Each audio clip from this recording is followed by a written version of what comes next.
हजुर इन्जिनियर सडक division Nuwakot. Sir सुन्नु न, अब यो काम चाहिँ रानीपोखरीमा लगभग अब पिचको काम रानीपोखरीसम्म आइपुगेको रहेछ। यो दौरानमा तपाईँको यो क्वालिटीको विषयलाई लिएर पनि धेरै कुराहरू चाहिँ यो मिडियाहरूमा आयो। त्यस पछाडि गएर तपाईँको यसको गुणस्तरको विषयमा पनि प्रश्न उठायो र केही साथीभाइहरूले चाहिँ तपाईँको सडक छेउको यो भागलाई चाहिँ तपाईँको अन्त भनौँ न यो बन्दै गरेको भाग चाहिँ अवस्थामा यसलाई कोटाएर र चाहिँ यसको गुणस्तरको विषयमा प्रश्न उठाएर तपाईँको भ्रमहरू छ नि काम भयो। त्यसैले यसमा अलिकति क्ल्यारिफिकेसन गरिदिनु न सर। हाम्रो यो सडकको 7 मिटर कालोपत्रे हो। हजुर सर। त्यसपछि यो कालोपत्रे भन्दा 1 मिटर बाहिरसम्म, मिनिमम 1 मिटर है, त्यसमा सोल्डर भन्छ। जस्तो यो काँध छ नि, यसको काँध भनेको 1 मिटरसम्म हामी फेरि यसमा चाहिँ ग्रेभल राखेर त्यसलाई चाहिँ हामी रोलिङ गर्छौँ।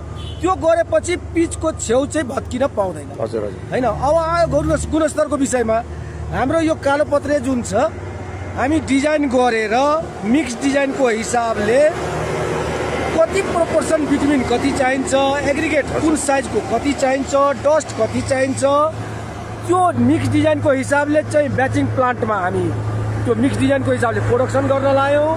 त्यसपछि ट्रायलको रूपमा केही गरेर त्यसलाई चेक गर्यौँ।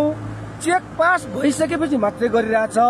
क्वालिटीको हकमा हामी कुनै पनि कम्प्रोमाइज गरेका छैनौँ।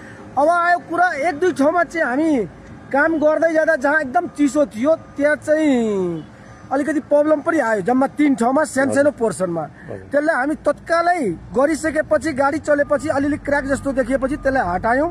अनि त्यहाँ चेक गर्दा किन भयो त भनेपछि तल चिसो रहेछ र त्यसलाई हटाएर अब फेरि त्यसलाई रिपेयर गर्छौँ। हटाउन चाहिँ हटाइसकेका छौँ। अब खाल्डो लगभग 50 सेन्टि खनेर फेरि त्यसमा बेस गरेर त्यसलाई पेलेर अनि मात्रै गर्छौँ।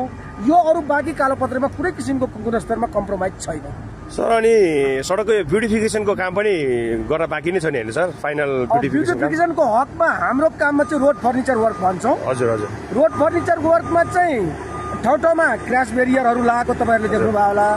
अब डेलिनेटर पोस्टहरू ठाउँ ठाउँमा राख्छौँ जहाँ एक्सिडेन्ट प्रोन जोनहरू हुन्छ। अर्को कुरा त्यो भइसकेपछि हामी ठाउँ ठाउँमा साइनबोर्डहरू पनि राख्छौँ र यसमा चाहिँ थर्मोप्लास्टिक पेन्ट दुवै साइड एजमा र बिचमा गर्छौँ। त्यो काम चाहिँ ब्युटिफिकेसन अन्तर्गत आउँछ सर। अनि यो अलिअलि बेसको विषयमा पनि कुरा निस्किएको थियो। बेस अलिअलि क्वालिटीको भएन अनि के अरे बेसमा चाहिँ तपाईँको डस्टको मात्रा बढी भएको हो कि भन्ने पनि धेरै जनगुनासोहरू आएको थियो। त्यसको बारेमा पनि अलिकति स्पष्ट पारिदिनु सर। अब बेस चाहिँ हाम्रो टिका भैरवबाट सुरुमा एकलट आएको हो। त्यसमा चाहिँ सुरुको बेस ठिक थियो, पछिल्लो लटमा चाहिँ अलिकति डस्टको मात्रा बढी भेटायो चेक गर्दा।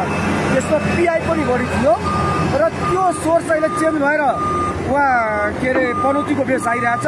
फेरि चेक गरियो, अहिले प्रब्लम छैन र जहाँ प्रब्लम छ त्यसलाई हटाएर अर्को मिक्स गरेर बनाइसक्यो। भनेपछि गुणस्तरमा कुनै कमी कमजोरी छैन सर? कम्प्रोमाइज छैन, कतै कुनै कमजोरी छैन। छ भने अहिले हामीलाई देखाउनुहोस्, हामी तत्काल सुधार गर्न तयार छौँ। हस्, धन्यवाद सर।